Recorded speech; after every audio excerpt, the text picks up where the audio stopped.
Okay, class, we're about to start section 4.4, finding equations of exponential functions. Comparison of linear and exponential functions. Okay, now if we look here, we have the linear form. This is the algebraic form. We will have f of x, or you might remember that we had y, is equal to mx plus b. M is our slope, b is our y-intercept. The exponential function, which we learned in 4.3, we have f of x is equal to a, which is the y-intercept, and b, which is the base, to the x power. Now, we scroll down here to the tables.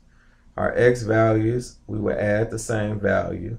Our y value, we will add or subtract the same consistent value. That is for our linear function. Now, for our exponential function, our x value, we will add the same value, but for our y value, we will multiply by the same amount. Now we come to the graph. Now, if you notice, our graphs are going to be straight lines. It's going to be where the slope is positive or the slope is negative. Now, with our exponential growth, we have where b is greater than 1. We notice that it's going upward at a curve upward, going from negative infinity to positive infinity. From left to right, we notice that our y values are increasing, but it never crosses the x-axis. Now we go to exponential decay. Now with exponential decay, we start from the left to right. Our domain is still negative infinity to positive infinity. But when we look here at our range, we start here. We start from this value over here. You see that we're decreasing. We still never hit the x-axis, but our range is from zero to positive infinity, but still reading from left to right, we notice that this decreases, but it never crosses the x-axis. It says in order to write the equation of a linear function, you need to know the y-intercept and the slope. In order to write the equation of an exponential function, you need to know the y-intercept and the base. Okay, now we go to example 1. It says decide whether each table or graph represents a linear function, an exponential function, or neither. If linear or exponential, find an equation that fits the data by hand. Okay, now we look here at A. Now if we look here at A, we go from 0 to 1, 1 to 2, 2 to 3, and 3 to 4. We know we're adding 1 to each one of these. So we have a consistent x. Now we come down here for our y values, or our f of x value. To get from 1701 to 567, we will multiply by 1/3. And to get from 567 to 189, still multiply by 1/3. 189 to 63, multiply by 1/3. And 63 to 21 is still multiplied by 1/3. So this is exponential. Now, we will have f of x.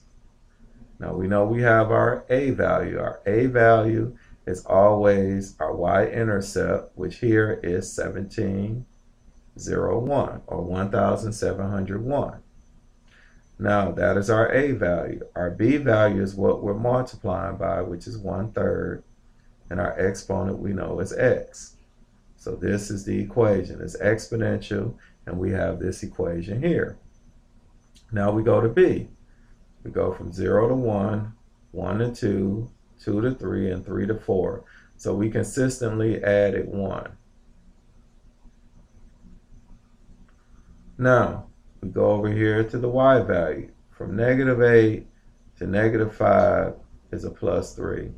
-5 to -2 is a +3. And -2 to +1 is a +3. And 1 to 4 is a +3.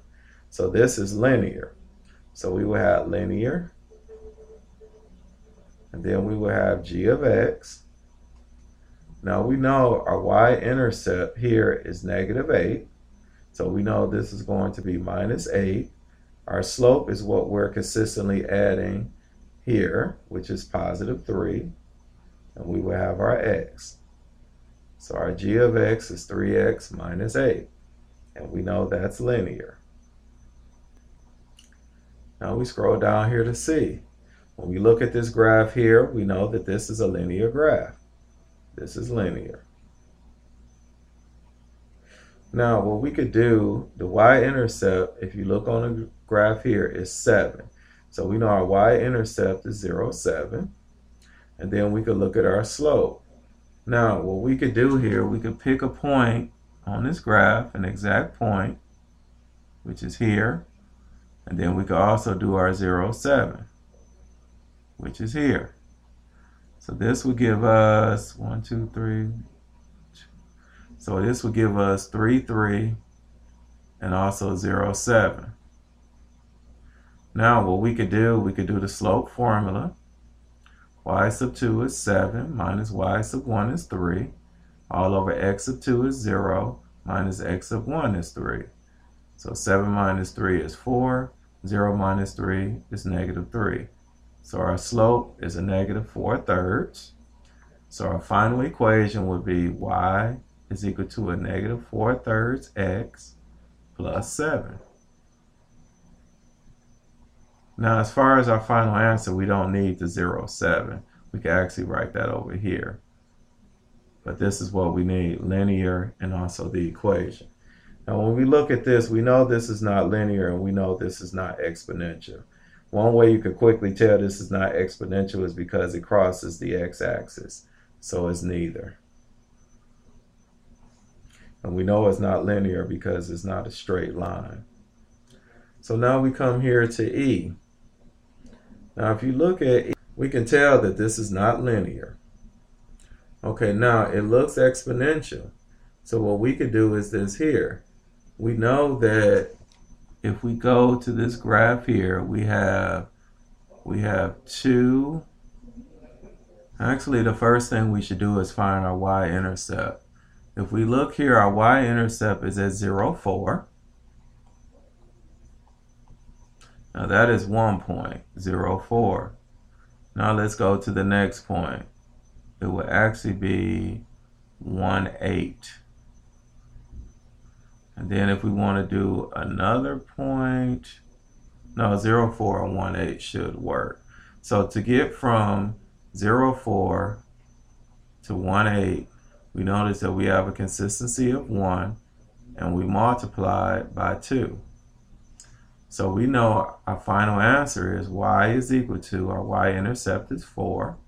The number we multiply by is 2. And our exponent will be x.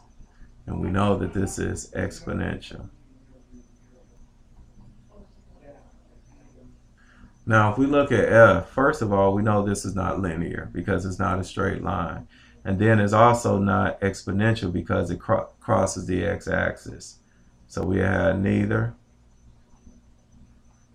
And we'll put crosses the x-axis.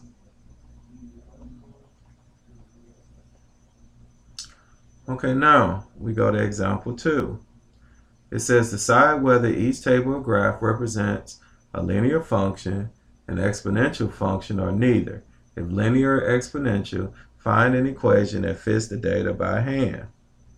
So basically it's the same directions as what we had with the previous problem. So we look here at A. Now if you notice here, we're all adding 1 here from 2, 3, 4, 5, 6. Okay, now the next thing, to go from 29 to 41 is 12, 41 to 53 is 12, and we're adding it. And 53 to 65 is 12, and 65 to 77 is 12. So we know our slope is 12. And now what we could do is this here. We could backtrack here. We don't even need to necessarily do a formula.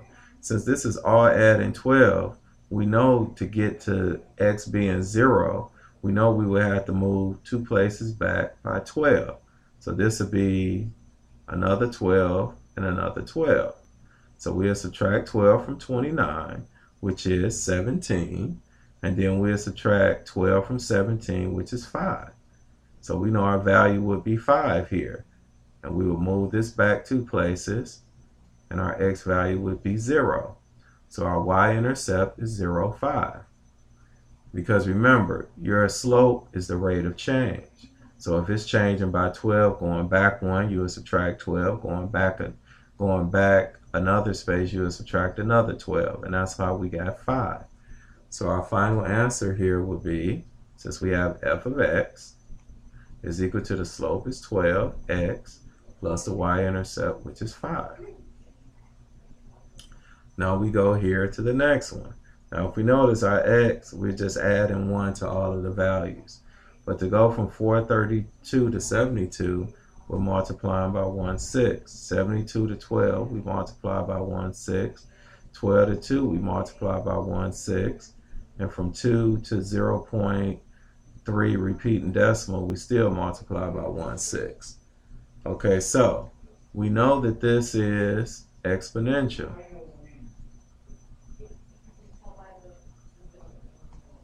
So we know that this is exponential. And we know our base, or our b, is equal to 1/6. Now, so we will have g of x is equal to, we don't know what our a is yet. So we have a times 1/6 to the x power. Okay, now to solve for a, we could pick any one of these points. I would pick the 5 and the 2. So we had g of 5 is equal to a times 1/6 to the 5th power. So we have g of 5 is equal to a times 1/6 to the 5th power, will actually give us 0.0001286. Now, one thing I didn't do here was when we substitute in x for 5, our y should have been 2, so our g of 5 is really 2. So as 2 is equal to a times 0.0001286. So we'll divide each side by this long decimal, 0.0001286. Divide both sides by that value. And we would end up with a is equal to 15,552. So now we have our a and we have our b. So now we need to write out our final answer. Now I'm going to write it over here because I have more space. So it'll be g of x is equal to, our a is 15,552 times 1/6 to the x power. Now remember, this answer goes with our b. Now we scroll down here. It says, so far we have been able to figure out the values of a and b for the exponential functions because the information we had included y values for sequential values of x. In other words, we knew what happened as the x values increased by 1. We will now look at how we can find equations when we have data in which the x values are more spread out. In order to write the equation of an exponential function, we need a and we need b. Now, we know that a is the y-intercept, and b is our base or multiplier.